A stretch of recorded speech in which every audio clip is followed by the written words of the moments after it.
Hermenéutica 1. Para empezar, sería bueno que hagamos un listado, ¿verdad?, de las personas que tenemos aquí. A medida de introito, todas estas cosas de retroalimentación es generalmente lo que es hermenéutica.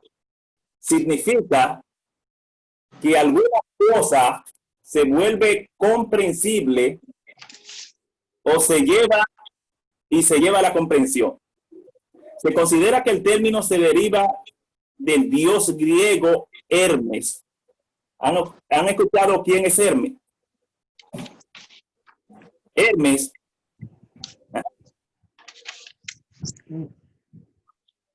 Aquí me levanta la mano, tengo dos manos levantadas. Vamos a ver quiénes son. Alejandro Sánchez y el siervo Juan Sánchez. Amén. Yo tenía la mano levantada, era porque no estaban grabando, maestro, ya para hacerle esa sugerencia. Perfecto. Perfecto. ¿Alguno más? El siervo Juan Sánchez, referente al dios Hermes que usted se refiere, dice que era el que llevaba los mensajes a los dioses. Era como aquel mensajero. Correctamente. De parte de los dioses, el le llevaba mensajes a los mortales. Correcto. Lo único que era es que los mensajes que muchas veces, eso es ya, estamos hablando del Pantenón, de los dioses griegos. Sí. ¿Verdad? Eso eso es ficción. Eso es la creencia de los griegos antiguos. Se cree que estos mensajes que enviaban los dioses eran difíciles de entender, por lo cual se necesitaba un dios de la sabiduría para que pudiera interpretar este mensaje de forma que los humanos a quienes eran enviados pudieran interpretarlo. Esta persona, este dios de la mitología griega, era el dios de la sabiduría. Era un mensajero del cual enviaban los mensajes a la tierra, pero en sí, Hermes es el dios de la sabiduría para los griegos, para la mitología griega. Entonces, el término hermenéutica se deriva directamente del adjetivo griego que significa saber explicativo o interpretativo, especialmente de las Sagradas Escrituras y del sentido de las palabras de estos textos. Por lo cual, así como el análisis de la propia teoría o ciencia volcada a la exégesis de los signos y de los valores simbólicos muchas veces. Por lo tanto, la hermenéutica es la ciencia de la interpretación. ¿Por qué hay necesidad de una disciplina como esta, como la hermenéutica, en el cristiano? ¿Alguien me puede decir? Amén. Adelante. ¿Por qué hay necesidad en el pueblo cristiano de tener una buena hermenéutica? Bueno, adelante. ¿Me permite la palabra? Sí, correcto. Bien, le habla Alexandra Castillo. Realmente es necesaria porque la misma regla de la hermenéutica dice que un texto sin contexto es un pretexto. Entonces, de manera que hay que saber bien interpretar los textos de la Biblia para poder llevar un mensaje, ¿verdad?, al lector o al público, de manera que pueda comprenderlo correctamente sin una falsa, ¿cómo decirle? Sin dogma ni mandamientos de hombre. Eso es lo que yo entiendo. Correcto. Tengo otras manos levantadas. Pueden participar, no hay problema, tenemos mucho tiempo. Félix Abad, acá, maestro. Félix. Sí, yo creo, maestro, que como la Biblia se escribió en lo que es un tiempo, lengua y cultura diferente al día de hoy, también la Biblia debe ser interpretada en ese mismo contexto, aplicando las reglas que conllevan dicho tiempo, lengua y cultura. Creo que la hermenéutica nos ayuda a interpretar la Biblia de manera correcta. Y hoy hay una necesidad de no interpretarla acorde a nuestro conocimiento y al día de hoy, sino a su propia regla de su propio contexto. Correctamente, excelente. ¿Alguna otra mano levantada tengo, verdad? Sí, maestro. Dele, hermano. Ariel Osuna por aquí. Maestro, como usted sabe, que dentro de muchas denominaciones se ha incurrido en un sinnúmero de errores e incluso fechorías a nombre de lo que es supuestamente la palabra, usando texto fuera de contexto y por malas interpretaciones de la Biblia. Es decir, que el malinterpretar las Sagradas Escrituras puede ser algo letal y fatal. Por eso yo creo que es tan importante que se conozca de hermenéutica para traer una luz correcta de la palabra de Dios a aquellas personas que la necesitan y que la misma palabra pueda ser aplicada de manera correcta. Es cuando. Correcto, excelente. Bien. Ramona Pion levantó la mano hace rato. ¿Perdón? Disculpen. Ramona Sí, Pion. dale, hermana. Adelante. Adelante, hermana Ramón.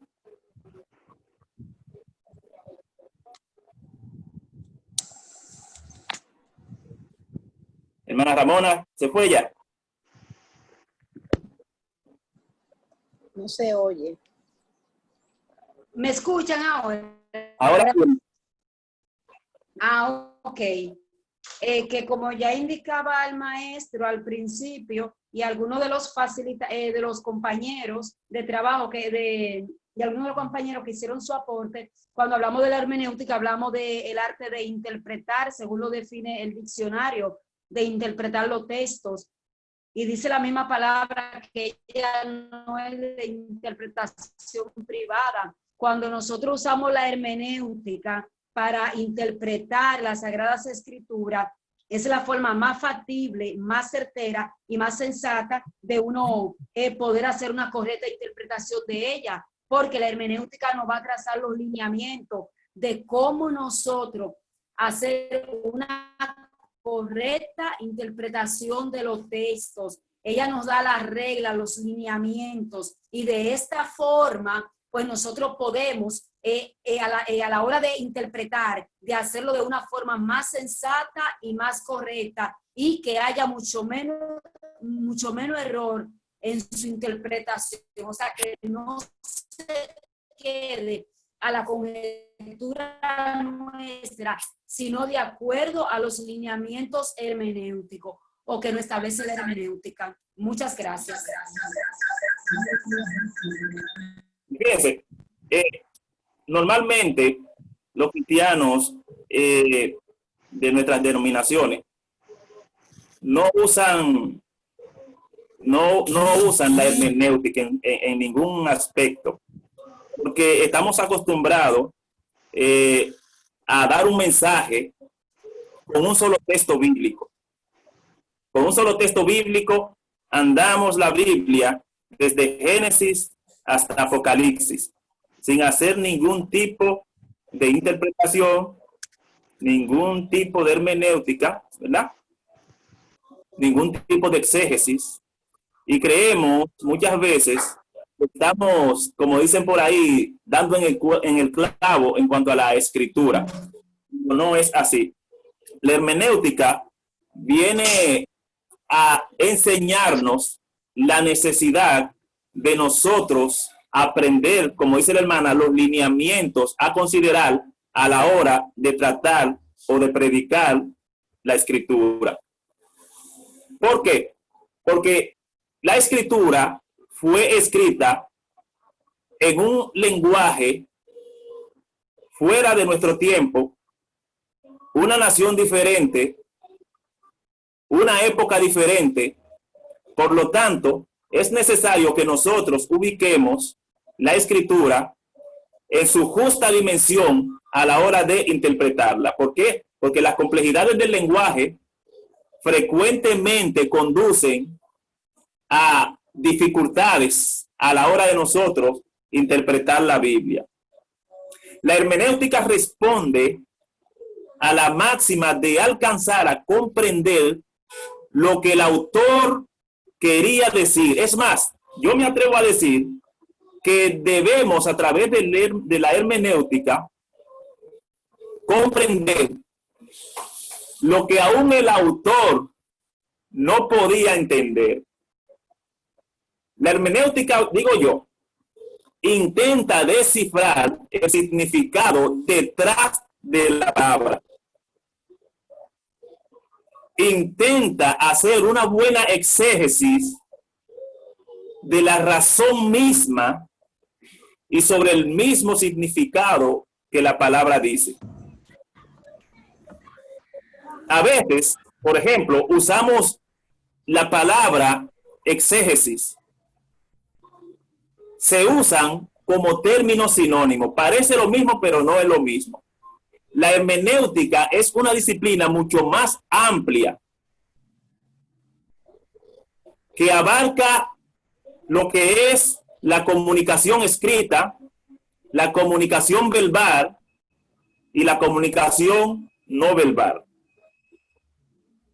La hermenéutica se refiere a un método particular de interpretación, mientras que la exégesis se centra especialmente en las escrituras sagradas y en los textos filosóficos. La hermenéutica es mucho más amplia. Tiene que ver con libros, tiene que ver con otros tipos de documentos, no solamente la Biblia. La hermenéutica podemos emplearla en cualquier área del saber de la investigación científica. Por lo tanto, la hermenéutica tiende a establecer los principios, métodos y reglas que son necesarios para revelar el sentido de lo que está escrito.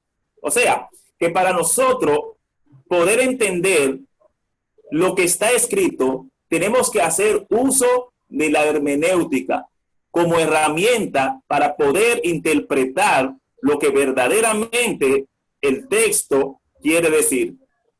De manera que mediante un proceso, digamos, inteligente, todo lector que lee las escrituras debe darse cuenta con esa exégesis, con esa hermenéutica, de las ideas exactas que el autor quiere transmitir.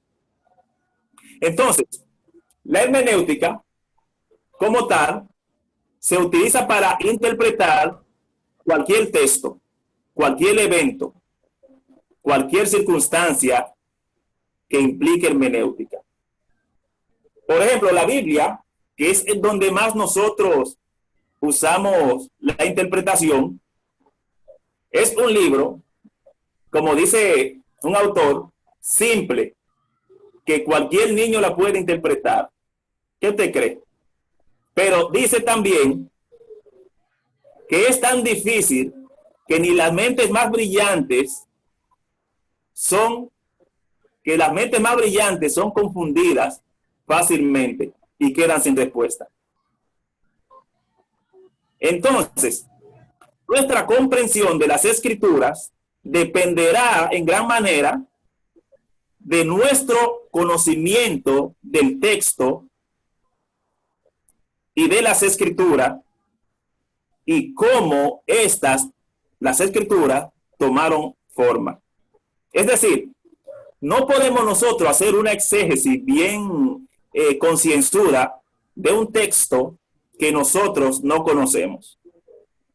Para nosotros hacer una buena exégesis, una buena interpretación sobre el texto de la Biblia, nosotros tenemos que conocerlo, que es el error que cometen muchos predicadores, ¿verdad?, que se convierten al evangelio y con el primer amor están en las calles predicando.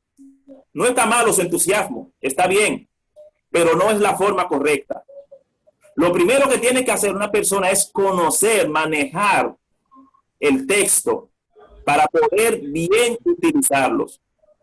¿Cuántos de ustedes a lo mejor no conocen personas que salen a predicar y lo primero que le dicen a una persona es arrepiéntete o si no te vas para el infierno con todo, ropa y zapatos? ¿Usted me entiende, hermano? Pero en eso influye mucho la formación del individuo. Tengo una mano levantada ahí. Vamos a ver quiénes son. Tengo aquí a Francisco Arias, a Severino, Juan Sánchez, a Ramona Pión y y a Marta Elizabeth.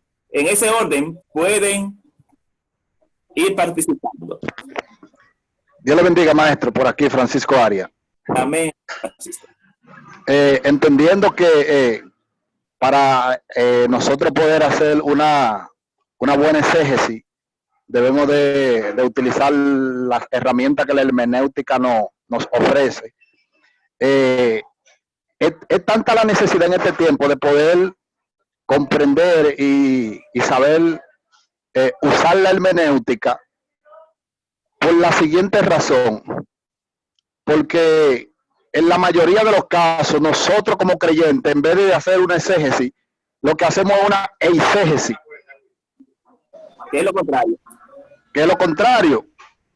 Para los que tal vez no entienden, una eisegesis es la manera de yo interpretar el texto conforme al conocimiento que yo tengo, con mi propia idea, con ideas personales, con mi propio concepto. Y yo interpreto aplicando mi idea y lo que yo entiendo del texto, no lo que el texto dice. No. Porque es que el texto se interpreta él mismo y para eso nosotros debemos de usar la herramienta que la hermenéutica nos pone, nos facilita. Que Dios le bendiga.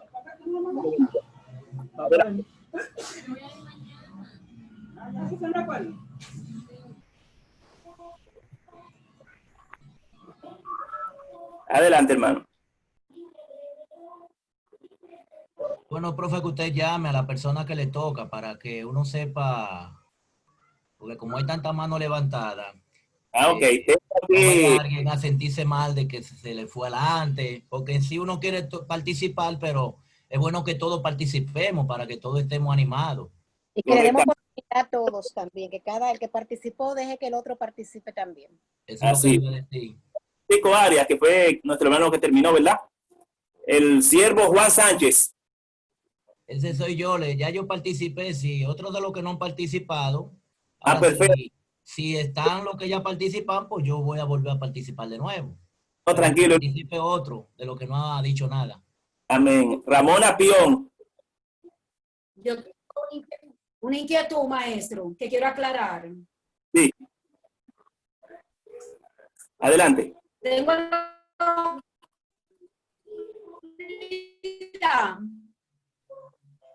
No se escucha ahora. Dígame, hermano.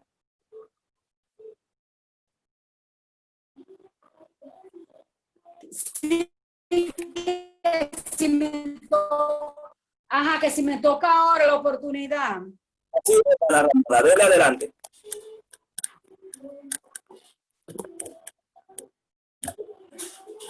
Ok, maestro, podríamos decir, o usted me aclara esa parte, de si en la hermenéutica nos trazan los lineamientos, los principios de interpretación, mientras que en la exégesis nosotros hacemos una aplicación de esos principios.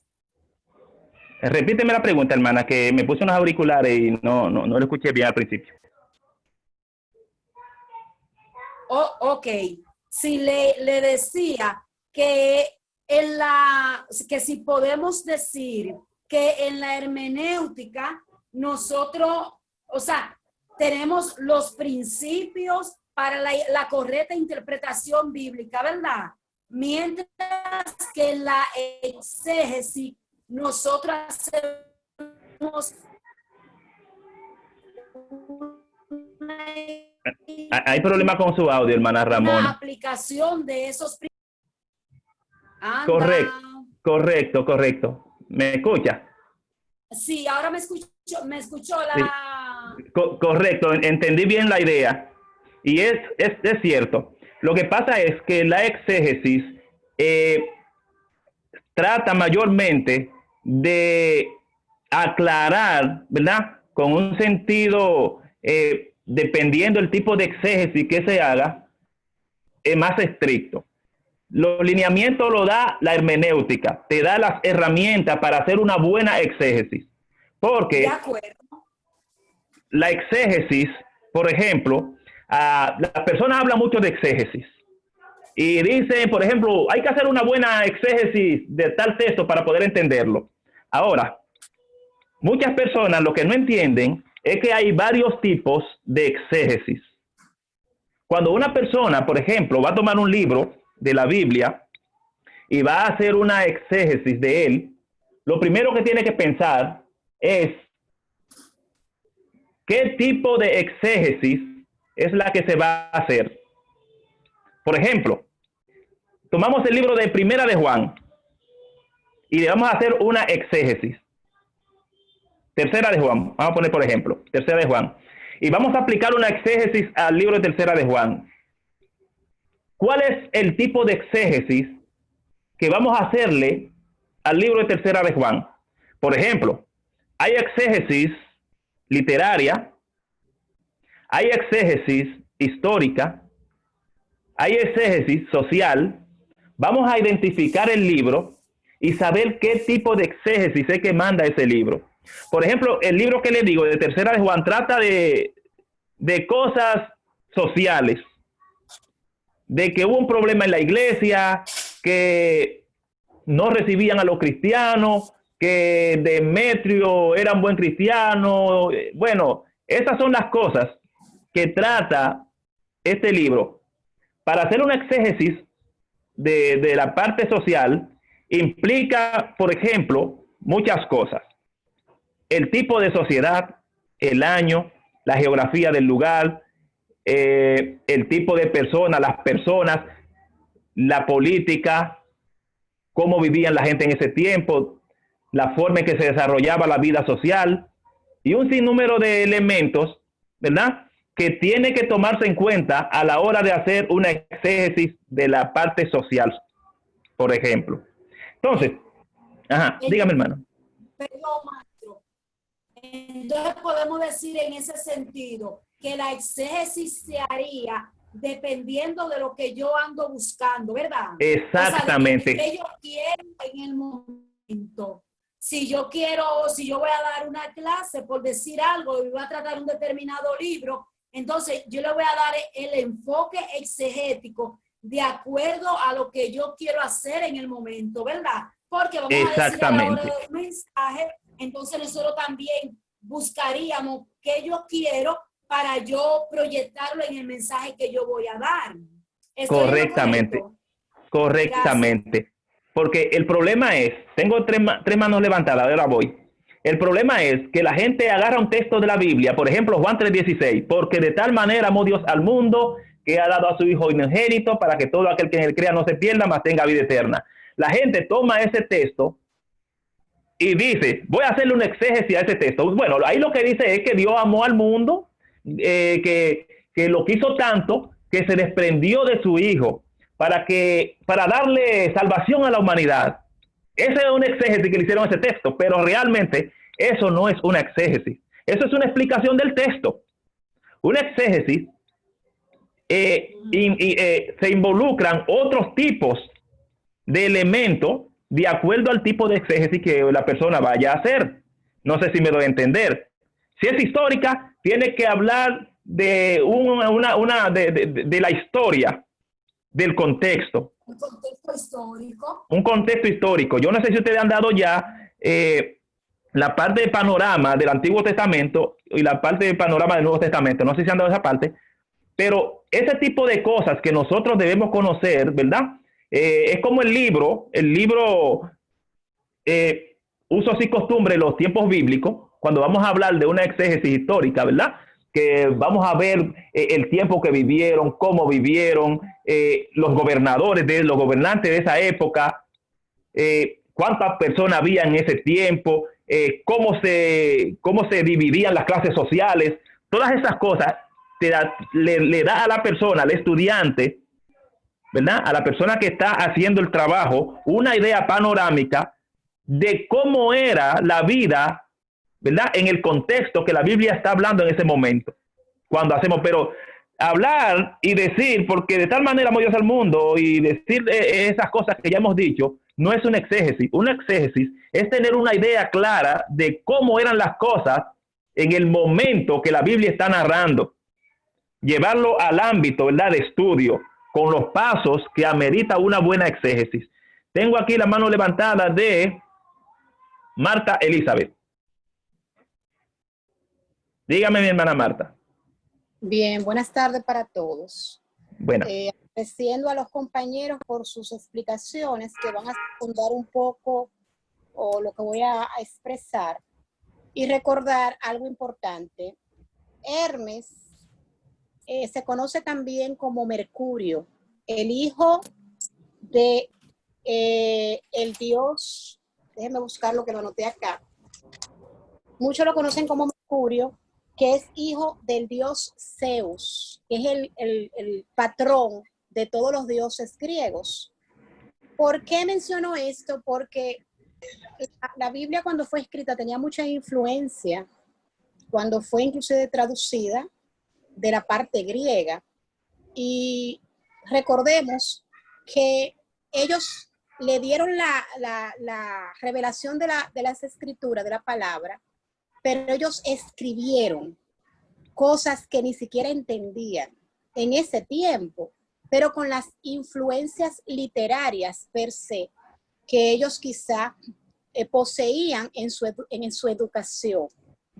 Pero la Biblia tiene códigos. De hecho, en la actualidad, científicos e investigadores han descubierto hasta nombres y un código secreto en la Biblia que tiene que ver con sus alfabetos, con sus letras. Pueden buscar y lo van a encontrar, o se lo voy a compartir.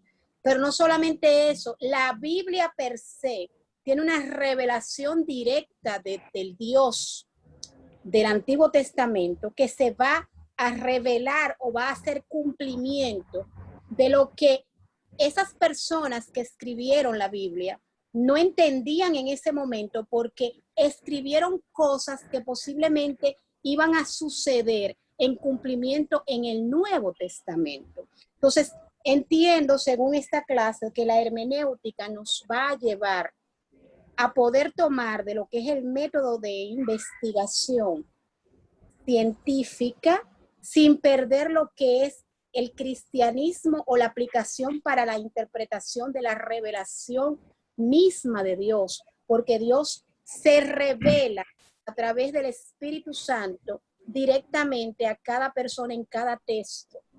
Es tanto así que usted puede predicar un texto y hacer un tema hoy, y le ha pasado a muchos quizá de los que estamos acá, y en otro momento puede tomar esos textos y si hace una buena hermenéutica va a encontrar lo que está escondido o lo que Dios puso en ese capítulo, en ese versículo, para el tiempo futuro, quizá en un tiempo pasado. Es el Dios revelado, oculto en las Escrituras. Y la hermenéutica, según entiendo, nos va a ayudar a encontrar ese mensaje que Dios quiere revelar, no a lo que yo entiendo y quiero manipular según los principios o los conceptos que yo tengo, sino lo que el mismo Dios quiere revelar a la humanidad, que es su plan de salvación y restauración. ¿Es cuánto? Bien, excelente. Fíjense, la helenización tuvo mucho que ver en cuanto a la cultura judía. Sabemos que los judíos han sido invadidos a través de su historia por muchas naciones. la antepenúltima, que fue la griega, helenizó prácticamente a todo el pueblo judío. Y muchos, como ustedes sabrán, de los escritos del Nuevo Testamento, o en su gran mayoría, está escrito en griego. De hecho, Júpiter para los griegos era Zeus. Pero ¿qué pasa? Que cuando Roma toma posesión de Israel, toda esa cultura de esos dioses griegos del Olimpo pasan a Roma, pero con otro nombre. Júpiter, por ejemplo, es Zeus. Y Hermes, el que ahora estamos hablando, para los romanos, es que pasa como Mercurio. O sea, ellos lo que hacen es que toman los dioses griegos, ¿verdad? Y le ponen los nombres, pero allá romanos. Por lo tanto, la Biblia, aunque allá voy, hermano, le estoy viendo su mano levantada. Perfecto. Los judíos, aunque la Biblia del Nuevo Testamento está escrita en su gran mayoría en griego, pero no siempre hay mitos en la Biblia. Hay cosas que se toman, pero de la cultura.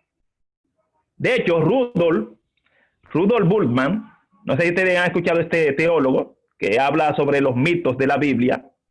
Es muy bueno y muy importante que lean este teólogo, la Biblia desmitificada, que es importante para nosotros tener una concepción, ¿verdad?, de cuáles son las partes que en la Biblia hay que se tomaron de la cultura griega. Entonces, déjame darle la oportunidad, hermano, que hace ratico que está ahí. Dele adelante, hermano. Tengo aquí entonces a nuestro hermano, a ver, ¿verdad? A ver cómo es. Sí, dele, hermano, usted que está levantando la mano. Su hermana Pion, no sé si hay otra persona. Un aclarando, maestro, que me gustaría hacer, y sí, que usted, por favor, lo corrobore, lo confirme. Yo entiendo que que hay una diferencia entre lo que es la hermenéutica y usar un método científico. O sea, cuando hablamos de la hermenéutica, estamos hablando de pauta, de lineamiento, de principio, de reglas que nosotros vamos a emplear a la hora de interpretar, ¿verdad que sí?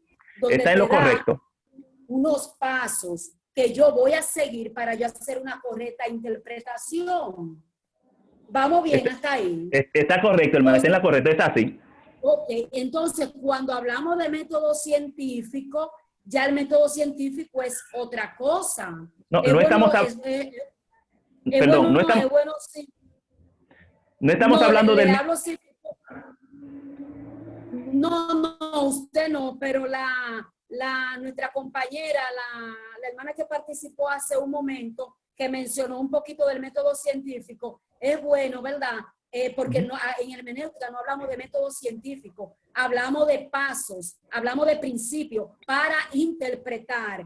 Y el método científico es otra cosa, es para tú hacer para fines de investigación. La hermenéutica no, la hermenéutica son lineamientos, son pasos que me van a ir guiando para yo hacer una interpretación, una correcta interpretación, que naturalmente, de acuerdo a esos pasos, yo lo voy a emplear en la medida de lo que yo quiero indagar o investigar. Y como usted decía hace un momento, por ejemplo, ya en el Nuevo Testamento, nosotros vamos a ver que el Nuevo Testamento está muy influenciado por la cultura helenística, por los griegos y todo lo que se dio en ese entorno, que a la hora de hacer exégesis, de utilizar la hermenéutica, esas herramientas, vamos a sacar mucho provecho porque eso es historia universal, todo eso es historia universal, pero una cosa es el método científico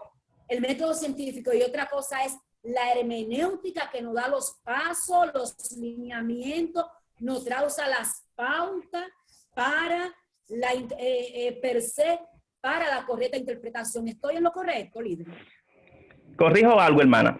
Fíjense, si definimos la hermenéutica como la ciencia para interpretar cualquier texto, entonces decimos que la hermenéutica es una ciencia. Por ejemplo, como las ciencias sociales, como las ciencias de la naturaleza, todas esas son ciencias y toda ciencia requiere de pasos y métodos para llegar a una conclusión lógica de lo que se quiere investigar. ¿Me entiende, hermano? Por lo tanto, aunque usted yo creo que está un poquito confundida en lo que son los pasos científicos para una investigación previa. ¿Usted me entiende, hermana? No me refiero a ese punto. Y si se debe utilizar, ¿verdad? Para llegar a una conclusión lógica de una interpretación de un texto, si hay que hacerlo, hay que hacerlo. ¿Por qué? Porque la hermenéutica no solamente usa la historia, no solamente usa la literatura, también usa la arqueología, también usa la antropología y un sinnúmero más de ciencias auxiliares que pueden ayudar a esclarecer un texto. ¿Usted me entiende, hermana? Entonces, vamos a darle un ejemplo del por qué se pueden utilizar algunos pasos científicos. Por ejemplo, el pueblo de los filisteos en la ciencia era difícil era difícil comprobar que el pueblo de los filisteos existió realmente en la Biblia. ¿Cómo uno determina que los filisteos sí existieron? La Biblia lo registra, claro, pero a través de la ciencia no había forma de identificar, ¿verdad?, si existió realmente ese pueblo en la Biblia. Entonces, la ciencia, ¿verdad?, la arqueología, descubrió un asentamiento a orilla del mar, ¿verdad?, de allá de la parte de Jerusalén, Israel.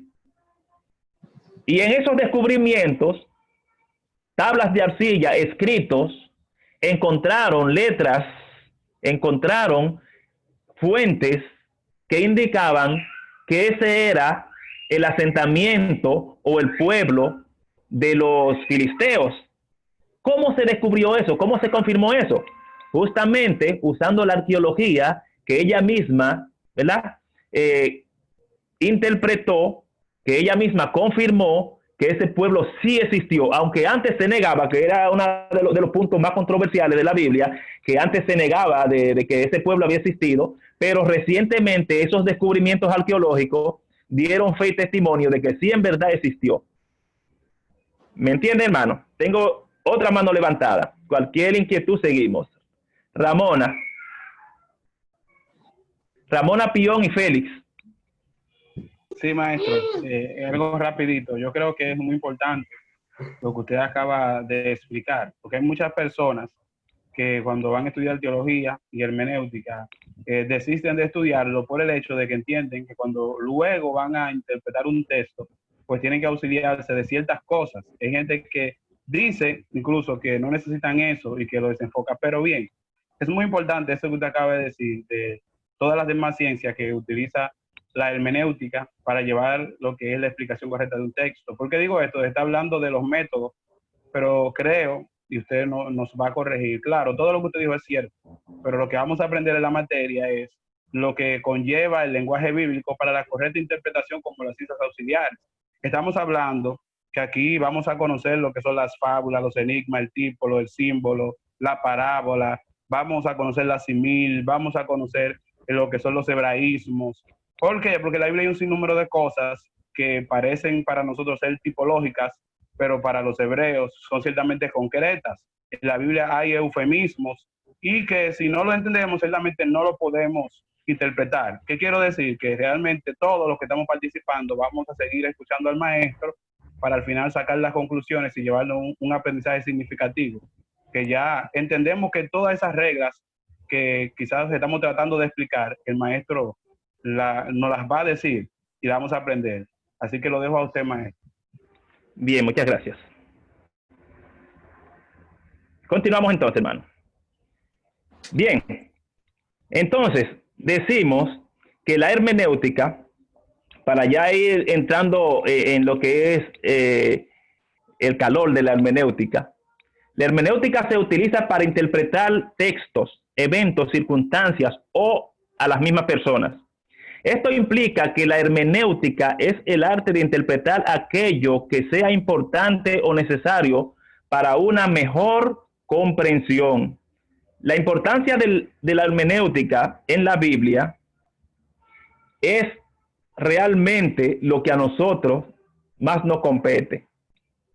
Nuestra comprensión de las escrituras dependerá, como le había dicho antes, del contexto en que tales escrituras tomaron forma. Es decir, el tiempo, el lugar donde fueron escritas. ¿Por qué? Porque, como le había dicho, la Biblia fue escrita principalmente en 3 idiomas: el hebreo, el griego y el arameo. El arameo, como tal, fue un idioma que no se dominó mucho en los tiempos de Jesús, porque es un idioma que es como un sincretismo de lenguas. Es decir, estamos hablando de que el arameo es la lengua acadia, semítica, de todos esos pueblos, de todos esos países que conformaban el Medio Oriente. Entonces, este idioma del arameo se habló mucho, por ejemplo, en los tiempos de Esdras, se hablaba, en los tiempos de Daniel. En esos tiempos así se hablaba mucho el arameo en Israel. Por eso es que vemos que el libro de Daniel está en su gran mayoría escrito en arameo. El libro de Esdras y otros libros más están escritos en arameo. Pero en su gran mayoría, las escrituras del Antiguo y Nuevo Testamento están escritas en hebreo y en griego, y en varios tipos de griegos: el jónico, el koiné, entre otros. Por lo tanto, para nosotros entenderlo, tenemos que irnos al contexto de dónde se escribió y quién escribió y a quiénes iba dirigida esta escritura. Por lo tanto, esto es importante. Como les decía, la hermenéutica es una ciencia social. Por eso les decía,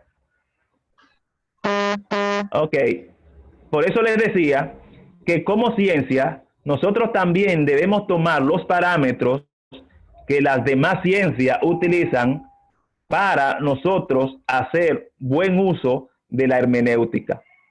El biblista, por ejemplo, aquellas personas, ¿verdad?, que utilizan la Biblia, que leen la Biblia, que se comen la Biblia, yo sé que muchos de ustedes son, como decimos por aquí, come Biblias. La hermenéutica se utiliza para interpretar cualquier texto, evento o circunstancia, ya eso lo hemos dicho. Tampoco así, ministro, come Biblia. No, bueno, ustedes son buenos. Yo sé que ustedes son buenos en eso, y se van a dar bueno porque ustedes son teólogos brillantes. Hay unas cosas que es importante tomar o tener en cuenta en cuando hacemos la hermenéutica. La lingüística. Por ejemplo, como la Biblia no fue escrita en el idioma español que nosotros conocemos, es importante que nosotros tomemos en cuenta la lingüística a la hora de nosotros hacer una interpretación de las escrituras. El conocimiento lingüístico que nosotros tengamos o poseamos de cualquier idioma, y más si es el griego. Yo sé, ¿cuánto hablan griego aquí? Levanten la mano. ¿Y ese silencio? ¿No habla griego aquí? Bien. Hebreo. Española chepa. Pues. Un poco inglés, lo que estamos estudiando. Bien, amén. James King. Esa es una Biblia buena para los que estudian inglés. Entonces, decíamos que la lingüística viene a ser preponderante a la hora de nosotros poder interpretar un texto. Y hay además un sinnúmero un sinnúmero de recursos que nosotros podemos usar para nosotros hacer una buena hermenéutica, una buena interpretación bíblica. Podemos usar libros de referencia, comentarios, Biblias de varios idiomas. Hay un sinnúmero de Biblias muy buenas que son base.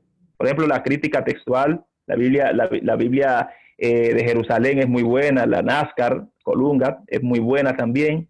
Y hay un sinnúmero de herramientas que nosotros podemos hacer, porque toda la persona que es así diligente en cuanto a las escrituras, que es curioso en cuanto a las escrituras, normalmente necesita tener apoyo, ¿verdad?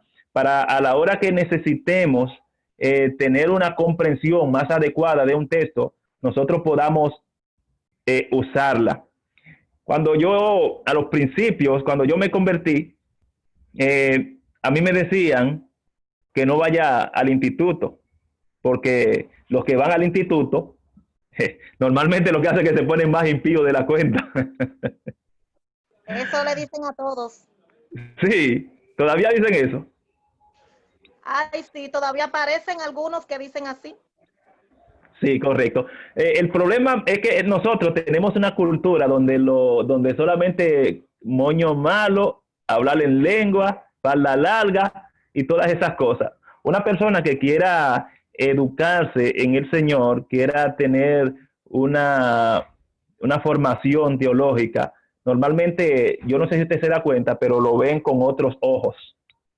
Cuando una persona comienza a formarse, ¿verdad?, en teología, y comienza a darse cuenta de que muchas de las cosas que hacía no lo hacía adecuadamente, y comienza entonces a poner en práctica eso que está aprendiendo, usted ve que normalmente la gente, como que los líderes como que lo van poniendo a un ladito, porque como que no coordina con su forma de ser, con su, bueno, con lo que ellos hacen.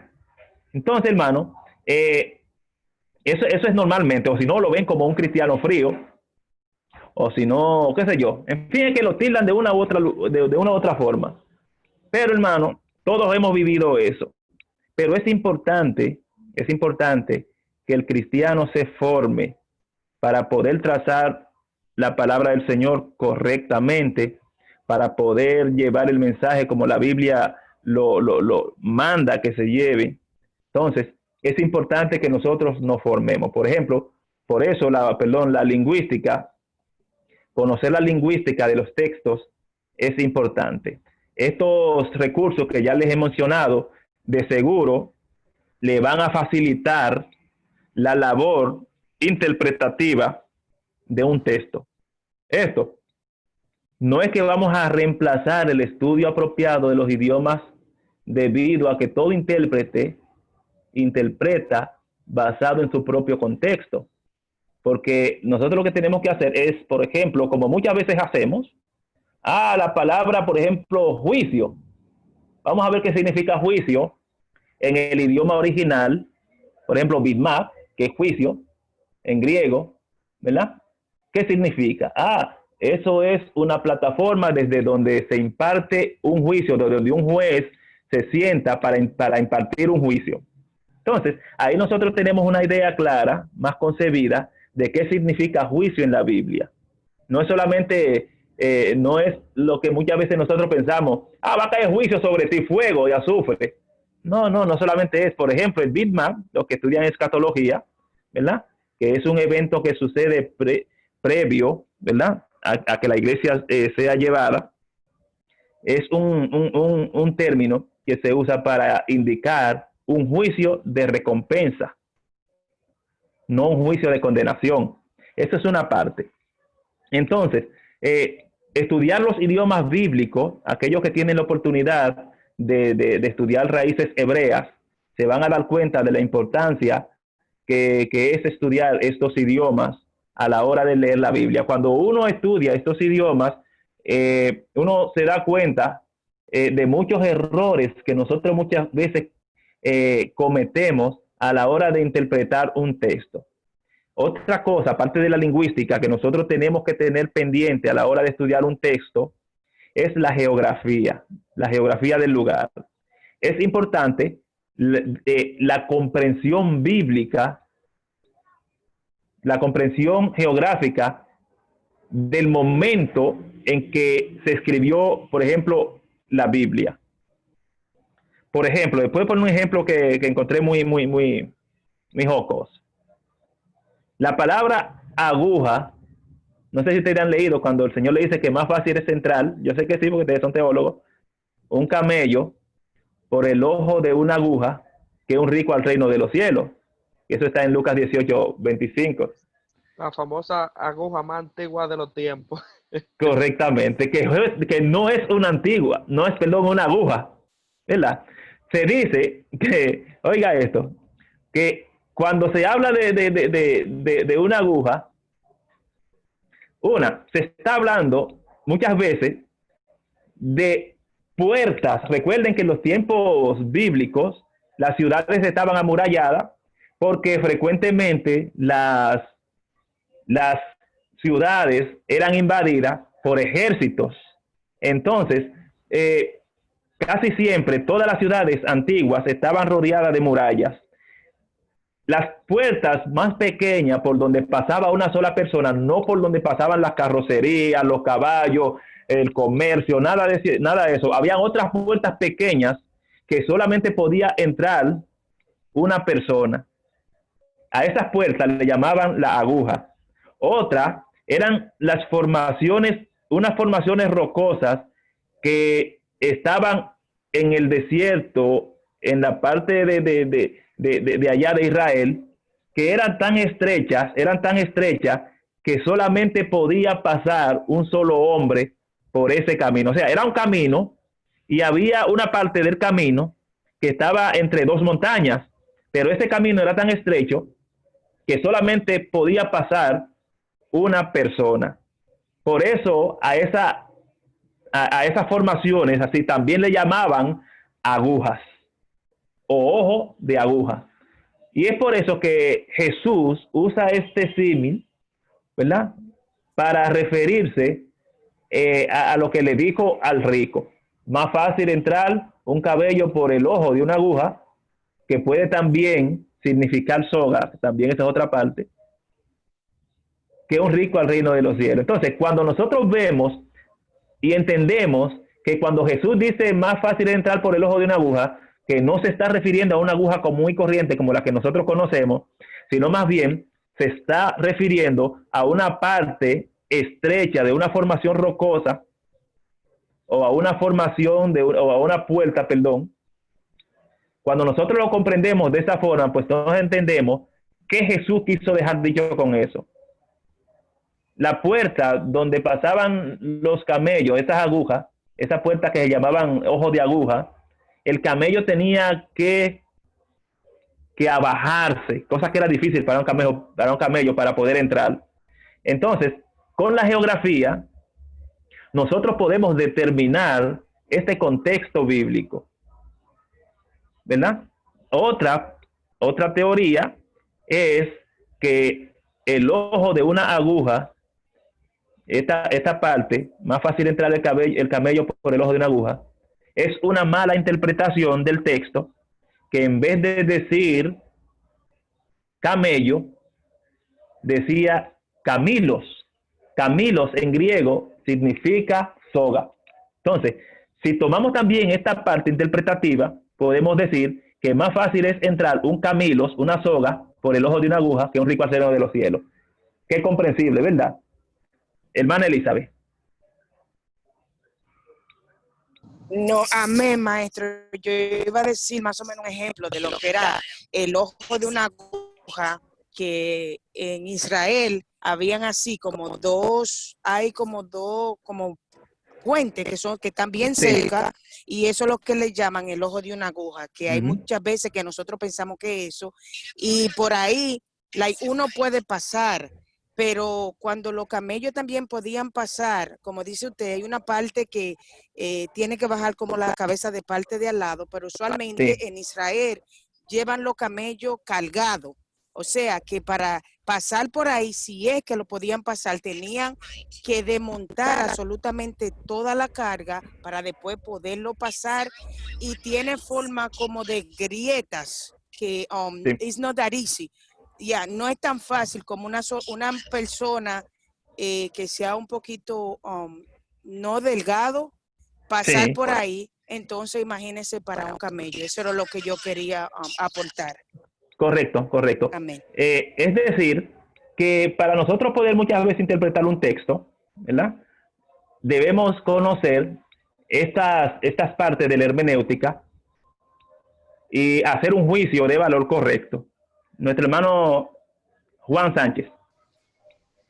Profe, que encontré una definición referente a ese tema de lo que usted está hablando. Sí. Y dice que las puertas de la ciudad amurallada contaban con 2 grandes portones y otra de menor tamaño, que únicamente permitía el paso de personas. Entonces, cuando estas 2 puertas grandes se cerraban, dice que con el objetivo de evitar que pasen o entren carros o animales de carga.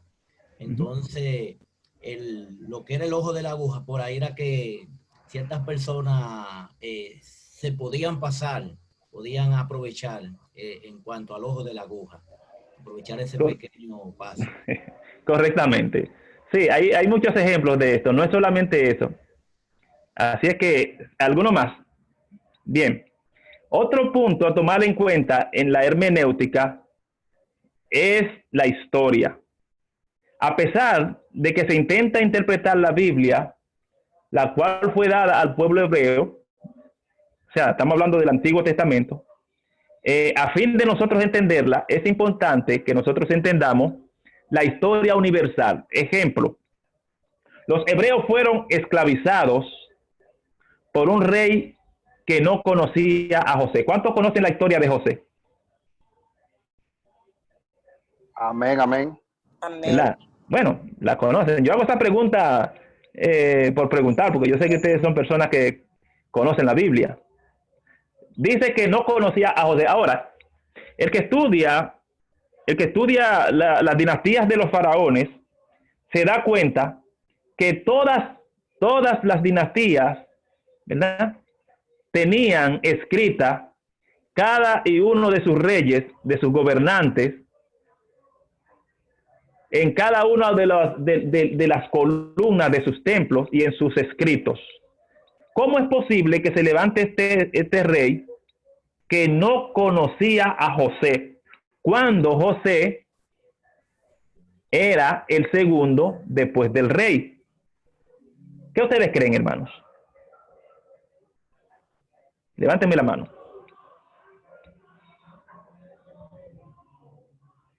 Tengo a Elizabeth y al siervo. Escúcheme, profe, la pregunta repítala y voy para mi turno. La pregunta es, repito nuevamente la parte histórica, que la parte histórica, decía, es importante porque hay muchos eventos históricos en la Biblia que a lo mejor no son muy comprensibles, pero que si nosotros conocemos la historia, hacemos uso de la historia, podemos ver más claramente el por qué esos eventos no se puede muchas veces entender. Ahora, la pregunta es, le decía el ejemplo de José, que dice que se levantó un rey que no conocía a José. Entonces decía que cómo es posible que siendo José el segundo después del rey, nadie conociera a José. Eso fue cuando iniciaron la esclavización del pueblo hebreo. ¿Cómo es posible? Dígame. Elizabeth. Ajá, yo creo, no sé, me corrige si no, que José tenía, la raíz de José era judía, y aunque él estaba en Egipto y estaban en ese momento, él era el segundo de Faraón. Puede ser que no se escribió o se dictó todo lo que él hizo, o la historia después que pasó o que murió el faraón y después lo pusieron a él, maybe por esa historia se borró, y por ende la persona que subió no sabía el historial de José o lo que él había hecho, cómo él había salvado tanto el pueblo de Egipto como los pueblos de alrededor de morir de hambre. Lo que pienso. Recuerden que le decía que todos los reyes de las dinastías, desde la primera dinastía hasta la 19ª dinastía, y hasta los últimos, todo lo que son las dinastías de los emperadores egipcios, todos se llevaban anotado, todo, porque lo primero que hacía era un análisis de vida de cada uno de ellos, sus hechos, su historia, todo. Pero que aparte de otros historiadores, por ejemplo, de otros faraones que tuvieron un final, un mal final, por no decirlo de otra forma, que su memoria fueron borradas. Por ejemplo, el rey Hatshepsut, por ejemplo, no sé si ustedes conocen a Hatshepsut, una reina hebrea, judía, ¿cómo se llama esta? De los faraones, una faraona egipcia, que fueron borrados, muchos reyes fueron borrados, pero en este caso José, ¿por qué José fue borrado? ¿Cómo este rey se levanta y no conoce a José? Bien, tuvimos la participación de Elizabeth, tengo a Juan y a David Reyes.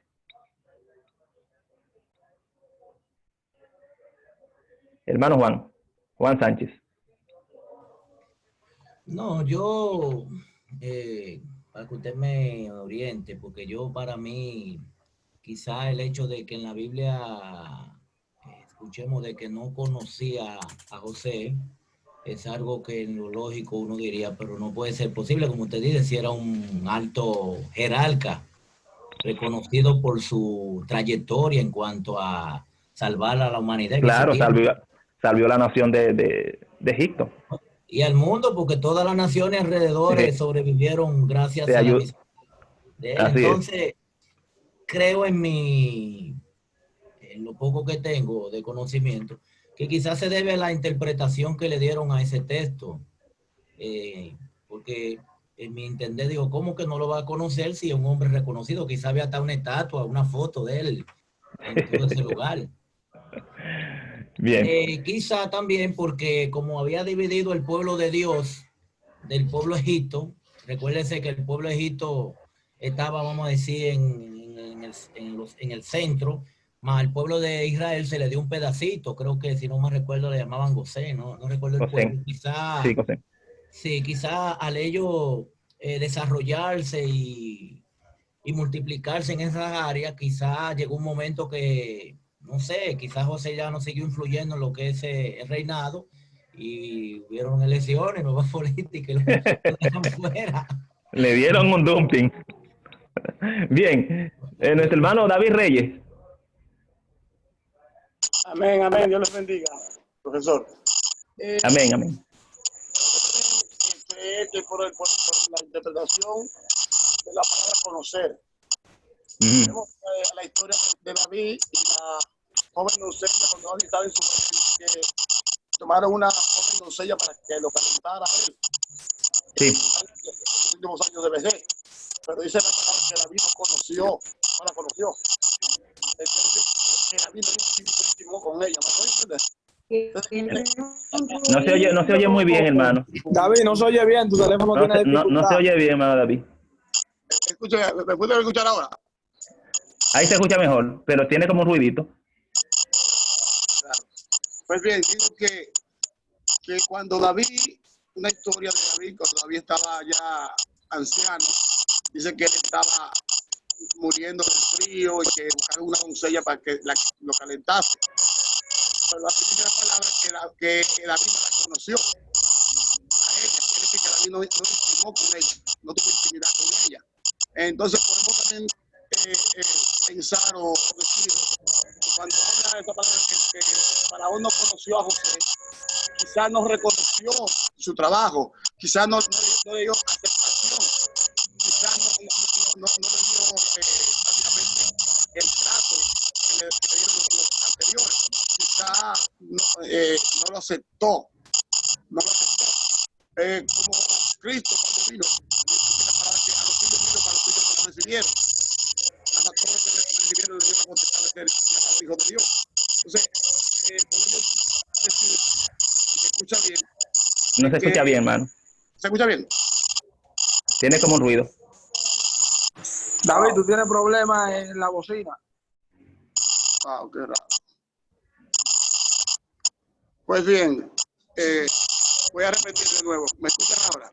Ya te entendimos la idea, David. Pero lo que pasa es que está haciendo mucho ruido. Pero yo entendí ya más o menos la idea que tú quieres transmitir. Sí, quiero transmitir con respecto a la palabra conocer. Sí, sí. Sí, en el contexto. Porque conocer es intimar o darle confianza. Pero quizás ese faraón nuevo no lo aceptó. No reconoció Amén. su trabajo. Amén. Déjalo ahí, David, déjalo ahí. Ya entendemos la idea. Lo que pasa es que tiene mucho ruido el teléfono. Bien. Ramona. Hermana Ramona. Sí. Sí. Maestro, de acuerdo a informaciones que he leído en otras documentaciones, habían registro que por cierta conveniencia, vamos a decir, de algunas personas, eran borrados. O sea, que no les convenía como que fueran de conocimiento público, y esos registros eran borrados. No sé si en el caso de José se daba eso o se dio eso, pero sí leí en una información hace un tiempo de que habían algunos registros que por conveniencia, porque no querían que otros conocieran, tuvieran conocimiento de eso, que eran borrados. Usted dirá si en el caso de José se dio eso, de que hayan sido borrados esos registros. Ok. Al final de la participación daré la respuesta. Luis Michael. Adelante, Luis Michael. Dios bendiga a todos mis compañeros. Sí. Según ciertas informaciones históricas, y se me olvidaron los nombres exactos del pueblo que exactamente gobernaba en ese tiempo, en ese periodo patriárquico, en el tiempo de José, y es que en ese tiempo en Egipto no eran egipcios los faraones actuales que estaban gobernando, sino que era otro pueblo que habían tomado posesión de Egipto y por lo cual se habían apoderado de todo el reinado. Ok, continuamos, hermano. Muchas gracias, hermano. Nuestra hermana Elizabeth, creo que con ella ya concluimos, ¿verdad? La pregunta. Amén. Amén, profesor. También yo Félix creo que Aval, no era que el faraón no conocía a José, sino que no reconocía o no quería reconocer el hecho heroico que hizo José al salvar en esos 7 años de hambre el país de Egipto, al igual que los que estaban alrededor. O sea, cuando nosotros nos vamos, indagamos un poco, no es que él no conocía a José. Puede ser que él conocía, porque como usted dijo, estaban escritos y eso, sino que él no le daba el mérito de que él fue este héroe para Egipto. Perfecto. Amén. Bueno, terminamos con el siervo Juan Sánchez. Profe, haciendo una pregunta, viendo aquí el libro de Éxodo, capítulo 1, aproximadamente dice que al José morir y toda esa generación, puede darse el caso, dice la Biblia, que al él morir y morir esa generación, este rey, corroborando un poco con la hermana, no tenía interés de seguir teniendo como una relación amigable con esta generación o familia de José en cuanto a los hechos históricos, sino que ahí cae lo que dice que su corazón tuvo el objetivo de mejor hacer maldad, maltratar al pueblo, olvidándose de que José había sido un canal de bendición, no solamente para el pueblo de Egipto, sino para todas aquellas naciones. Entonces creo que esa es la razón por la que este nuevo rey, cuando surge, no conocía a José, porque dice que José había muerto y esa generación había pasado. ¿De cuánto? Bien, bueno, fíjense, hago estas... señor. Sí, disculpe, tengo las manos levantadas y quiero salir de la duda, aunque usted lo corrija. Dele, hermano Félix. Sí, estuve leyendo también hace un tiempo, o revelando lo que decía Luis Michael, es que cuando José llegó a Egipto, los que gobernaban, o los que en ese entonces estaban como faraones, eran los llamados Ixos, que eran descendientes de Sem. Y ellos gobernaron un tiempo largo. Estos, que eran descendientes de Sem, también descendientes de hombres pastores, reconocían o conocían quién era José, hasta que luego de eso pasó el tiempo y retomó de nuevo meramente el gobierno, lo que eran los faraones, los ramseses, que no eran de la descendencia de los Ixos. Y algunos escritos, como decía, creo que era Ramón Apión o Alexandra, que estos hombres cuando llegaron de nuevo al poder, la forma de rebelión de ellos, la forma de demostrar su apatía en contra de algo, era borrando los registros, borrándolo totalmente, los nombres de sus registros como lo tenían. Muchas personas dicen que lo hicieron también con Moisés, que lo borraron de sus registros. Muchas personas dicen. Entonces, no es que realmente no lo conocían, sino que ellos no lo aceptaban como tal y que se habían entonces vuelto en contra del pueblo de Israel, como también dice la Biblia, porque eran numerosos, gozaban de privilegio dentro de un pueblo que no era el que le pertenecía a ellos, que le entregaron Gosén en una tierra fértil en su tiempo, hasta que llegaron estos hombres y entonces desistieron de dar el valor que los reyes o los faraones anteriores.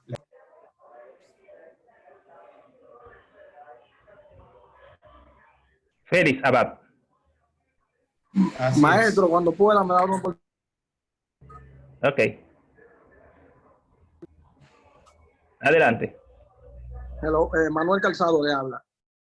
Conforme a una información que estuve leyendo hace un tiempo. Manuel Calzado, usted no tiene la lista, ¿verdad, Manuel? Sí, estoy en la lista. No sé si cuando yo entré, porque entré un poquito tarde. Ah, pues sí, déjame apuntarlo. Manuel Calzado. Yo y mi esposa entramos, ya salió porque le tocaba clase a la universidad ahora y tuvo que salir. ¿Cuál es la clase? ¿Cuál es el nombre de su esposa? Mary Francesca Calzado. Mary Francesca. Sí. Ok, adelante, hermano. Conforme a una información que leí hace un tiempo, corroborando con lo que hablaba el hermano Fel y Luis Michael, dice que los Ixos hubieran invadido el reinado. Por ejemplo, cuando muere este faraón, que José estaba, podemos decir, era el segundo después de él, dice que los Ixos invadieron este reinado. Entonces quiere decir que hubo una invasión.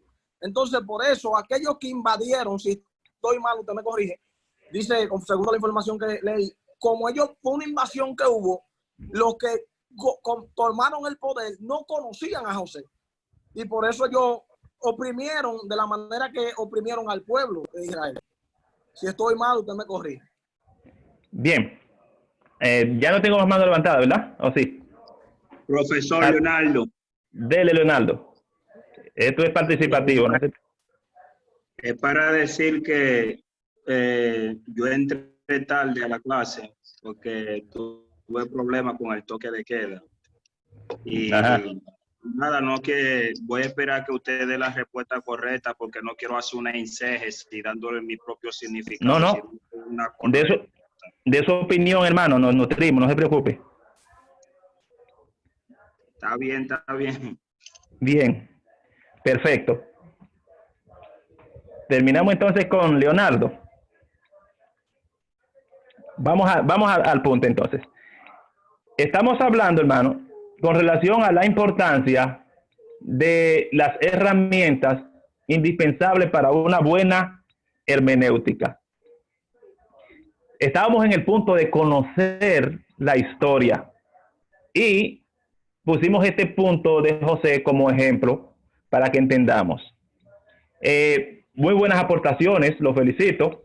Eso es importante, conocer y saber la importancia de conocer la historia. Entonces, la pregunta fue justamente para crear, ¿verdad? Ese deseo ferviente de nosotros conocer la historia y llamarlos a curiosidad. Cuando tenemos una curiosidad de un punto, cualquiera que sea la Biblia, nos interesamos en estudiarla y conocer el trasfondo de ese punto que estamos tratando. Y es así. Bien, con relación al punto de José, muchos de los registros de los faraones fueron borrados por una u otra razón, por guerras que sucedieron entre reyes, entre faraones y gobernantes. Tenemos el ejemplo, por ejemplo, de de un faraón muy famoso, que fue prácticamente uno de los principales, Tutmosis. Tenemos también otros faraones que fueron borrados de la genealogía de los faraones. Pero en este caso, el punto específico de José lo podemos encontrar en un documento muy conocido de Flavio Josefo. No sé, me imagino que sí, que ustedes conocen a este historiador judío llamado Flavio Josefo.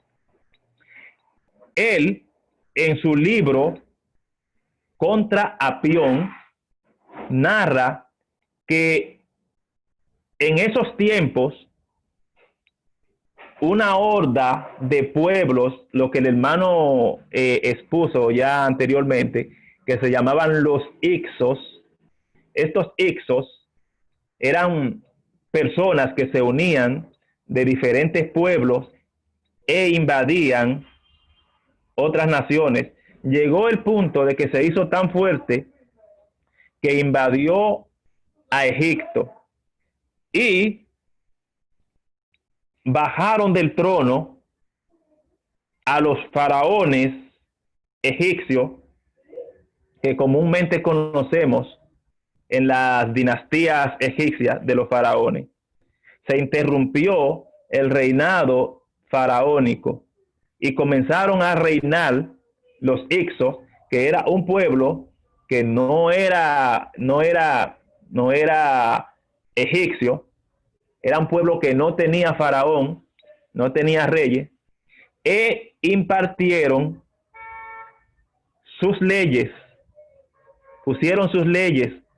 No solamente no conocían a José, como dijo una hermana, no conocían tampoco a los faraones, no conocieron la historia de Egipto, no conocieron la trayectoria de José e impusieron un nuevo orden, ¿verdad? Una nueva forma de gobierno faraónica, y es por eso que vemos que este texto dice que se levantó un faraón que no conocía a José. Como lo detalla Flavio Josefo, dice: el reinado de Tutimeos, la ira de Dios se abatió sobre nosotros. Eso es narrando Josefo. Y una extraña manera, desde las regiones al este, una raza desconocida había derrotado a los regidores del país. Estamos hablando de Egipto. Quemaron despiadadamente nuestras ciudades. Finalmente eligieron como rey a uno de ellos, de nombre Salitis, el cual situó su capital, o sea, su reinado, en Memphis. En aquellos tiempos, Memphis era la ciudad principal de Egipto, exigiendo tributo al Alto y Bajo Egipto. De igual manera, miramos otras ciudades involucradas con el pueblo de Israel, como le decía al principio, que invadieron a Israel e impusieron sus leyes. Por eso estamos hablando la importancia de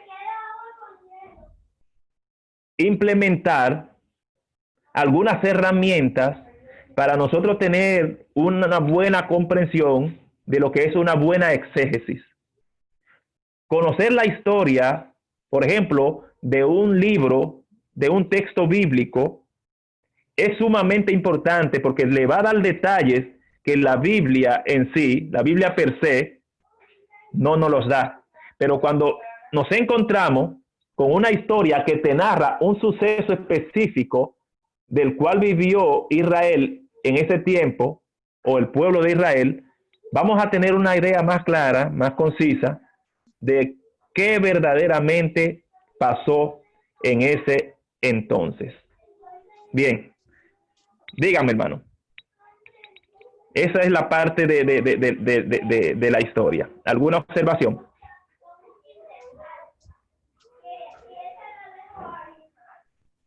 ¿Alguna pregunta? Hasta ahora Bien. está clara, hasta ahora. Está todo claro.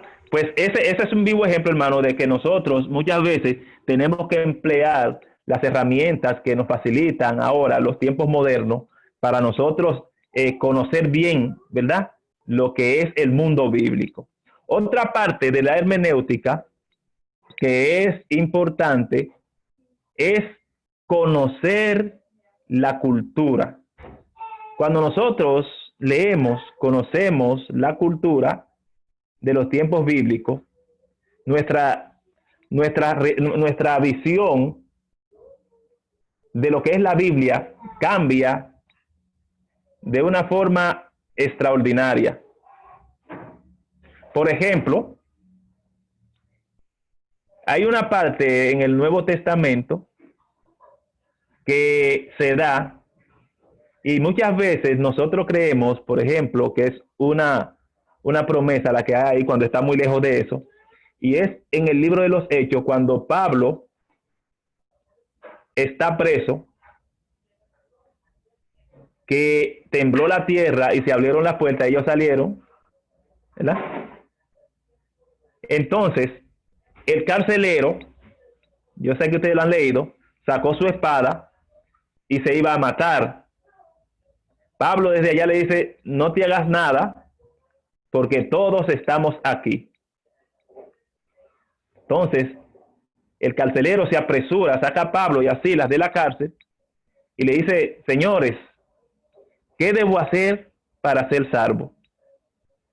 Ellos le dijeron, cree en el Señor Jesús y serás salvo tú y tu casa.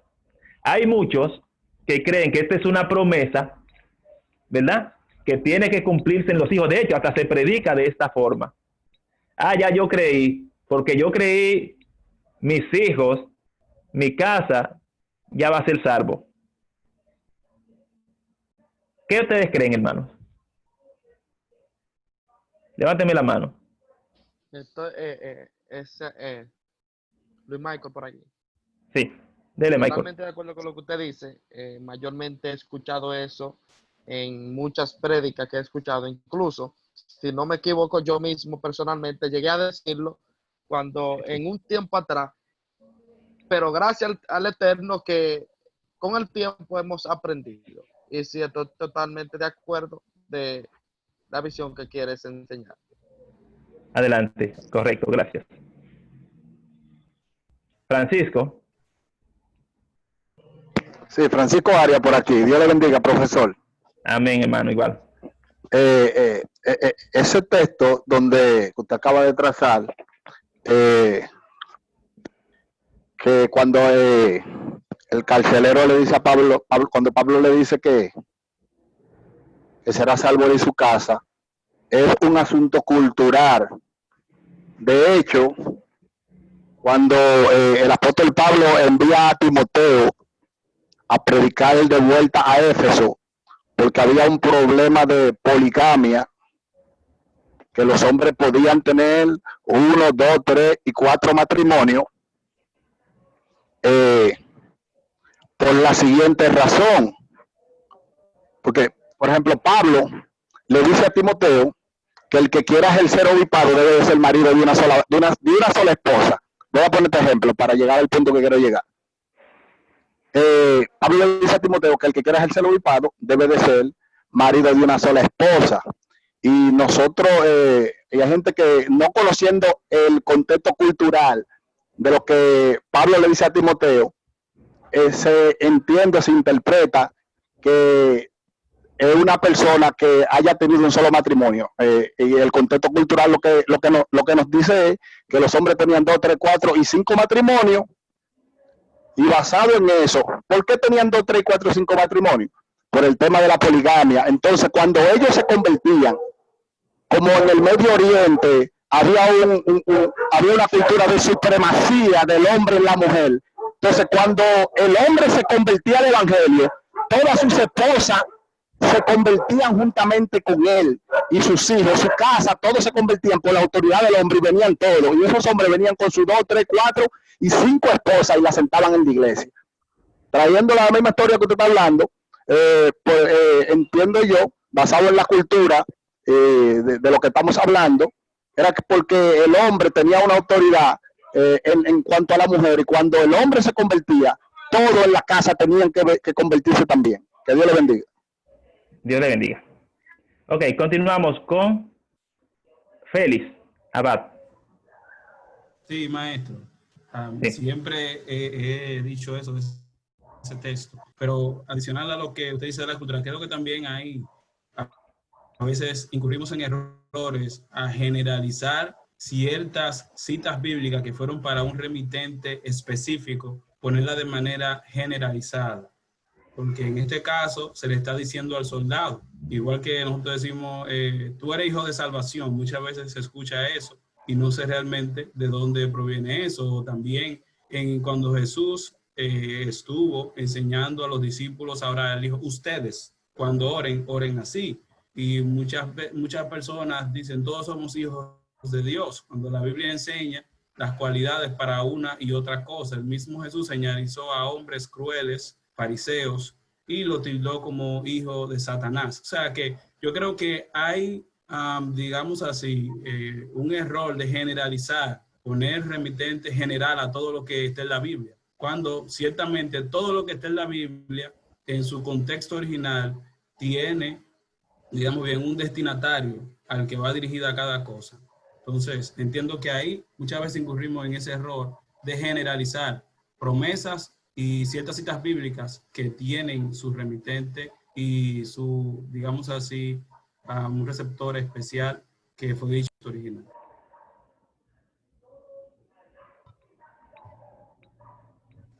Leonardo. ¿Cuánto, maestro? Bien. Leonardo. Excelente. Dele, Leonardo. Profesor, cuando tenía 1 año y medio en el Evangelio, pensé que sabía que tenía mucha profundidad y yo prediqué bajo este paisaje. Y realmente cuando Pablo tiene un sueño como profundo y ve un varón de Macedonio pidiendo ayuda, le voy a explicar lo que realmente yo prediqué y pensé que estaba en una profundidad terrible y estaba totalmente erróneo. Porque ahora que estamos aquí, he aprendido lo que es una exégesis y lo que es una exégesis cuando uno da su propio significado al texto. Pero la exégesis es cuando uno busca el significado lingüístico a través de un análisis histórico. ¿Qué sucede? Cuando yo llego a la profundidad, yo pensaba, yo decía, hermano, porque cuando el apóstol Pablo tiene una visión que quiere ir para Asia, el Espíritu le ministra que no vaya. Luego en un sueño de un varón de Macedonio pidiendo ayuda y arranca para Macedonio al otro día. Creo que fue así. Y Macedonia. Fue lo que le sucedió a él y a Sila, allá en Macedonio, cuando lo metieron en el calabozo y pasó lo que pasó y que sobrevino una gloria, sobrevino un terremoto y de todo. Entonces yo quise ilustrar al final de la prédica que ese varón de Macedonio que vio Pablo fue ese carcelero que estaba pidiendo ayuda y todo se veía muy lindo ahí y la gente gloria santo y hablaban en lengua. Pero yo sé, profesor, quiero hacerle esa pregunta. ¿Estaba yo en lo correcto o no? Particularmente fuera de lo que usted realmente está explicando, si es la familia serán salvos. ¿Estaba yo en lo correcto ahí, profesor? Porque Pablo tiene el sueño y ve el varón de Macedonio pidiendo ayuda. Al final, el carcelero terminó pidiéndole ayuda. Yo entendía que eso era una profundidad terrible. Y quiero preguntarle ahora que se está tocando el tema que estoy aprendiendo, si yo estaba en lo cierto o si era una exégesis mío. Fíjense, lo que pasa es una cosa, la visión es en Macedonia, pero Pablo está encarcelado en Filipos. ¿Me entiende, hermano? Son dos ciudades distintas. Son dos ciudades distintas. Filipo fue el padre de Alejandro el Grande, o Alejandro el Grande. Entonces, en esta ocasión, cuando estaban encarcelados en Filipo, fue que sucedió este acontecimiento. Sin embargo, el acontecimiento del varón Macedonia, aunque Filipo era una ciudad griega, Macedonia también, pero no es el mismo evento. No es el mismo evento. Bien. Entonces tenemos aquí, Alejandro ya tuvo su participación, ¿verdad? No, líder, aún no. Dele, Alejandro. Félix ya. Sí, no, yo quería aportar con respecto a ese texto ya lo que mi hermano Félix había explicado, que realmente era un asunto cultural, ya que en el Medio Oriente allá ellos son medio racistas y mayormente el hombre siempre es que toma la decisión. Y cuando el apóstol Pablo le dice, cree en el Señor Jesucristo y serás salvo, tú y tu casa, también tenemos que saber el contexto y lo que ellos entienden por salvación. Porque correctamente. Lo que nosotros entendemos por salvación, los judíos lo tienen por otro concepto. Y si no entendemos eso, realmente no vamos a entender lo que Pablo le estaba explicando. Bien. Vayan bajando las manos los hermanos para que vaya limpiándose, porque veo que sigo con 3 manos levantadas. Los que ya han tomado su participación, pueden quitarla las manitos. Amén. Entonces, tengo aquí a Alejandro Sánchez y a uno que no identifico, que solamente dice Huawei i5 2019. Esos dos tengo aquí pendientes. Adelante, Alejandro. No, ya yo participé. Ah, perfecto. Adelante, entonces. No dice el nombre, solamente dice Huawei i5. No tengo el nombre. Ese soy yo. Dale, David.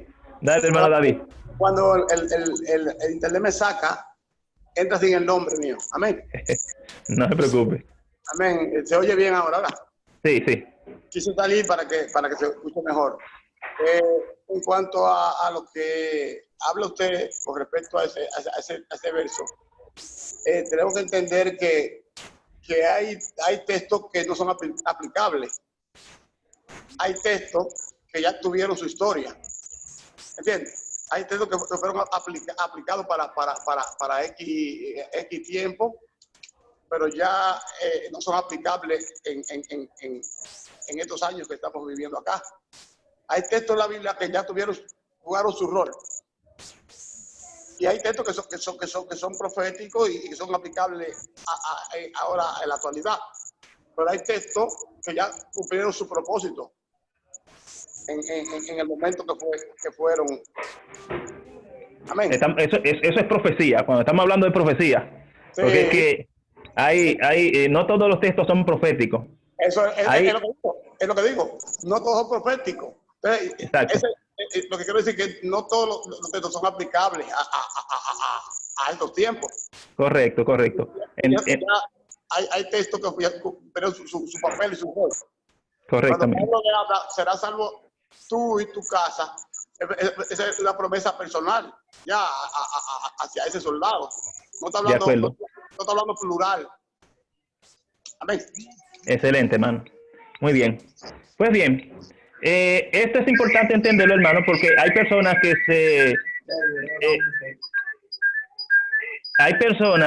que tienden a malinterpretar algunos textos bíblicos y no aplicarle la correcta o la debida interpretación. Cuando sucede este evento, hay muchas todavía personas en la actualidad, como les decía al principio, y muchos de ustedes ya han hablado al respecto, que utilizan mucho este versículo para de ahí, ¿verdad?, crear una falsa concepción de lo que es el programa de salvación. No es verdad que porque Pablo le haya dicho a ese carcelero allá en aquellos tiempos, serás salvo tú y tu casa, que hoy en día nosotros le estemos diciendo a las personas, cree en el Señor Jesús y serás salvo tú y tu casa. Lo que pasa es que dependiendo de la forma en que las cosas se hagan, las cosas pueden repercutir de diferentes formas. Por ejemplo, cuando nosotros creemos en Dios, ¿verdad? El deber de nosotros como cristianos es orar por nuestra familia, pedirle a Dios que tenga misericordia, ¿verdad?, de nuestra familia y predicarle, enseñándole las escrituras, hablarle de Jesucristo. Y si el Espíritu Santo toca su vida, ¿verdad?, si se convierten, pues ya esa persona ganó su salvación, es decir, entró al programa de salvación de Dios. Pero no es que porque yo haya creído, es que mis hijos, mis nietos y bisnietos van a ser salvos sin ellos hacer ningún tipo de sacrificio, sin ninguno de ellos hacer una conversión genuina. Eso no se aplica ahí. Como decían algunos hermanos, este pasaje fue específico para ese soldado y como tal, también muchos lo dijeron, algunos de ustedes lo dijeron, que en la antigüedad se usaba que todo lo que el jefe de la casa tomara como decisión, los demás tenían que adaptarse a lo que el jefe de la casa hiciera. Por ejemplo, una persona que se convierta al Señor en aquellos tiempos, vamos a hablar de los tiempos de Jesús, era obligatorio que los demás también lo hicieran. En este sistema antiguo, el líder o los líderes eran seguidos por los que estaban bajo su cargo. ¿Se entendió esa parte, hermano? Entonces, por eso es que digo que traigo a colación, conocer la cultura de los tiempos bíblicos es sumamente importante para nosotros comprender las escrituras y hacer una buena hermenéutica de un texto X. Otro punto que también es importante es conocer la política de esos tiempos. Le decía al principio que hay una materia que se llama panorama del Nuevo Testamento, panorama del Antiguo Testamento, que todos estos puntos son dilucidados de una manera bien importante para que nosotros entendamos qué es importante.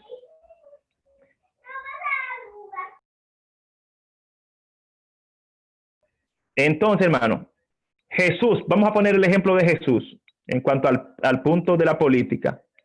Jesús fue condenado por aspectos políticos o por puntos religiosos.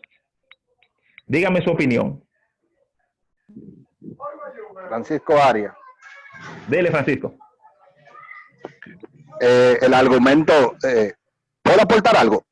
Sí, eso fue la pregunta. Okay. La pregunta es, ¿Jesús fue condenado por la parte o por asuntos políticos o religiosos? Ok, bien. El argumento por el que a Jesús lo condenaron, se lo clavaron en el letrero que le pusieron en la cruz, porque él se hacía igual al César, por lo tanto se ponía al César, y nadie podía hacer eso en Israel, o sea, por asunto político. Bien, excelente. ¿Alguna otra opinión?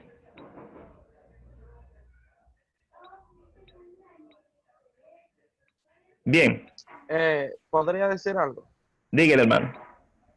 Yo diría que fueron por ambas partes, tanto político como religioso. ¿Por qué? Porque si vemos los principales antagonistas de la persecución que le hicieron a Jesús y la crucifixión, podemos ver que fueron el complot religioso o el grupo religioso de Israel, y que ellos quisieron, mejor dicho, escudar sus razones o argumentos con los asuntos políticos. O sea, sus excusas fueron que Jesús quería hacerse igual al César, pero en realidad detrás de esas excusas pobres que ellos tenían era la verdad religiosa que ellos tenían en cuanto a lo que predicaba Jesús y a lo que ellos creían.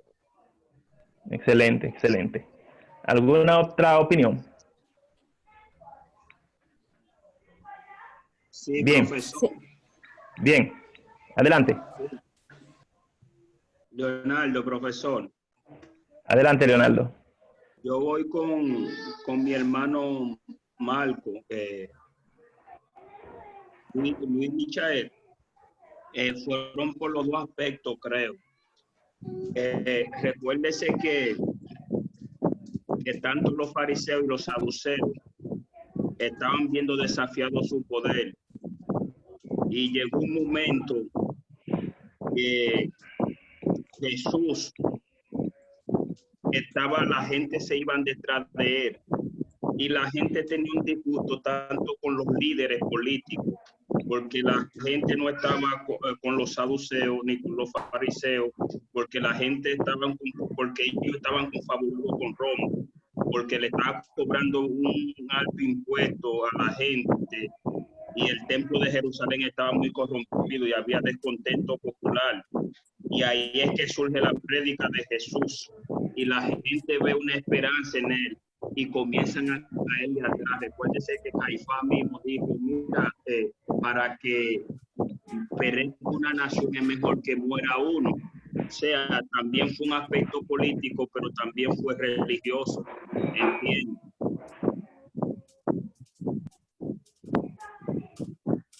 Bien, excelente. Maestro. Adelante, hermano. Dios le bendiga, Mary. Amén, amén. Bueno, sí, respondiendo a la pregunta de cuál de los dos, si fue motivo político o religioso, si hay que decir uno, yo diría que fue por motivos políticos, pero ya como dicen, por debajo de la mesa fueron por motivos religiosos, porque fueron los judíos quienes entregaron a Jesús a los romanos para que ellos le dieran crucifixión. Dios te bendiga. Amén, amén. Excelente participación. Continuamos, terminamos ahí, ¿verdad? Esa parte. Bien, fíjense, hermano. Ok, tengo otra más. Hermana Elizabeth. Marta Elizabeth. Marta Elizabeth. Sí, profesor. Dígame. Si bien recordemos que desde el principio los fariseos, esa secta o esa iglesia que en ese tiempo romana quería tener control del cristianismo, lo que menos practicaban era el cristianismo, lo que menos practicaban era la humanidad de Dios, porque lo que querían tener el control prácticamente sociopolítico de esas tierras o de esos lugares, hasta tal punto que ellos escudaron su plan para que, como eruditos, esos escribas y fariseos, a tal punto que hicieron hasta un juicio al pueblo y pusieron a Barrabás. Y para poder camuflajear sus verdaderas intenciones, que era no permitir que surgiera una nueva creencia o una sana doctrina de la que ya ellos habían corrompido o habían manipulado a su antojo, porque estaban haciendo lo que prácticamente le daban la gana en ese tiempo. Y después de ese tiempo continuaron con lo que es el control de la fe. Porque hasta vendían, en el tiempo de la Santa Inquisición pasaba lo mismo, que crucificaron y mataron y quemaron a muchísimos cristianos hasta el sol de hoy, que quieren control de la fe, porque eso lleva algo sociopolítico de poder a nivel mundial y global. Por consiguiente, hicieron un camuflaje, como dice mi compañero Liria y los demás, para poder tapar eso como que fue algo que estaba en contra del gobierno o de las autoridades per se de la época. Hicieron un juicio público para que eligieran a quién iban a condenar y liberaron al preso más malo, más atroz más temible, porque ellos manipularon eso para que no se confundieran que fue la iglesia que lo hizo, pero ellos lo que no querían era que surgiera o que se restableciera la sana doctrina que era el evangelio que él mismo vino a restaurar. Era tanto espiritual, pero una lucha de poder político espiritual de la época. Es cuanto. Excelente. Elizabeth, perdón, que más tengo con la mano levantada aquí. Marta Elizabeth, ya fue usted la que participó, ¿verdad? Bien. Fíjense, hermano, en los tiempos en que Jesús predicaba, la religión judía, el judaísmo, era algo sagrado. Jesús vino con una nueva forma de vida, una forma nueva de enseñar. Los judíos entendieron que lo que Jesús enseñaba, por ejemplo, la ley enseñaba que el que pecaba, ¿verdad?, debería ser muerto, tenía que ser muerto. Jesús enseñaba lo contrario. Cuando se hablaba, por ejemplo, de que amaras a tu amigo y odiaras a tu enemigo, Jesús decía lo contrario. Si te encontraban pecando y te iban a apedrear, como aquella mujer que iba a ser apedreada, Jesús se encontró con los mismos y le dijo: el que de ustedes no tenga pecado sea el primero en tirar la piedra. Y todos estos eventos, los fariseos entendieron que iba en contra de la moral y de la ley judía. Entendieron que Jesús era una amenaza para ellos como religión oficial de Israel, como que eran los fariseos, que era un partido prácticamente político, escudado, como decía la hermana, bajo el manto religioso. Pero cuando llega Jesús con una nueva forma de vida, se enfrenta al poder existente, a Anás, a Caifás, que eran los sumos sacerdotes de aquel tiempo, y por ende, ya ustedes conocen la historia, lo llevan a la crucifixión. Entonces, Jesús, cuando fue llevado ante Pilato, Pilato hizo lo posible porque no podían condenarlo y matarlo, ¿verdad? Los judíos. Nadie podía matar ninguna persona si antes no era juzgado por los tribunales romanos. Pero ¿qué pasa? Que había una parte, que era la parte religiosa, que si el incumbente era encontrado en una falta en cuanto a la costumbre judía, pues entonces la parte judía, la parte religiosa, lo juzgaba y lo condenaba. Entonces, eso sucedió con Pilato. Jesús fue condenado por aspectos políticos. Por ejemplo, cuando se le entregó a Pilato, este quiso soltarle. Los fariseos le amenazaron con declarar a César que Pilato estaba permitiendo que alguien se proclame rey y no estaba dispuesto a detenerlo. Pilato, como ya decía un hermano también de esta parte, parece ser que se metió en miedo, como dicen en buen dominicano. Le dio miedo esta acusación que los fariseos le estaban haciendo. Entonces, lo enviaron a ser juzgado por el sacerdocio, que era la parte encargada de juzgar, ¿verdad?, los asuntos religiosos. Y es cierto, podemos ver que ahí confluyen las dos tendencias, el religioso y el político. Pero, en realidad, quien permitió que Jesús fuera crucificado fue el gobierno romano.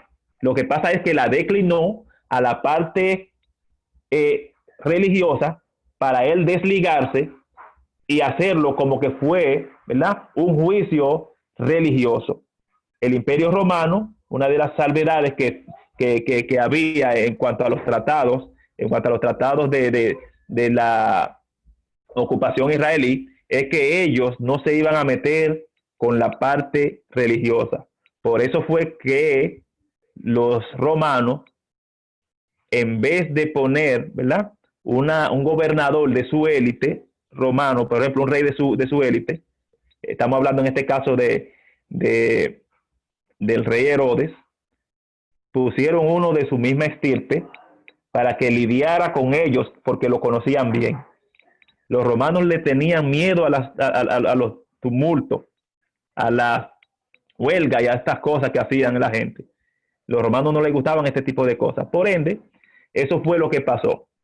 Entonces, ahí vemos la importancia de conocer los asuntos políticos a la hora de hacer una interpretación hermenéutica del texto sagrado. ¿Me entendieron, hermano? Claro, profesor. Bien. Excelente, excelente. Gracias, profe. Amén, amén. Bien, vamos ahora. Me dijeron que es hasta las 9 de la noche, ¿verdad? Bueno. Hasta las 8, maestro. Es hasta las 8, hermano. Si usted le quiere hasta las 9, le damos. Ay, ay, ay. Yo estaba pensando que era hasta las 9. Yo estaba aplicándome el texto. Largo camino me resta. Dele hasta las 9, hay una horita extra. No, tranquilo, tranquilo. Vamos, no se preocupe, tiempo vamos a tener. Vamos a dejarlo hasta aquí. Ya Está muy interesante, maestro, ¿sabes? Muy interesante. Qué bueno, me alegra mucho que les guste. Excelente, pero falta todavía mucho que dar. Así es que bueno. ¿Y el audio? ¿Cómo conseguimos el audio? Este audio lo están grabando. Okay. Creo que con el administrador pueden tomarlo. Ya hemos abarcado todos estos aspectos que es importante o que son importantes para tener una buena hermenéutica fuera de todo contexto erróneo. Cuando hacemos uso de estos elementos, pues vamos a tener una excelente exégesis. Para la próxima semana, somos, a ver, 1, 2, 3, 4, 5, 6, 7, 8, 9, 10, 11, 12, 13, 14, 15, 16, 17, 18. Tengo 19 en lista.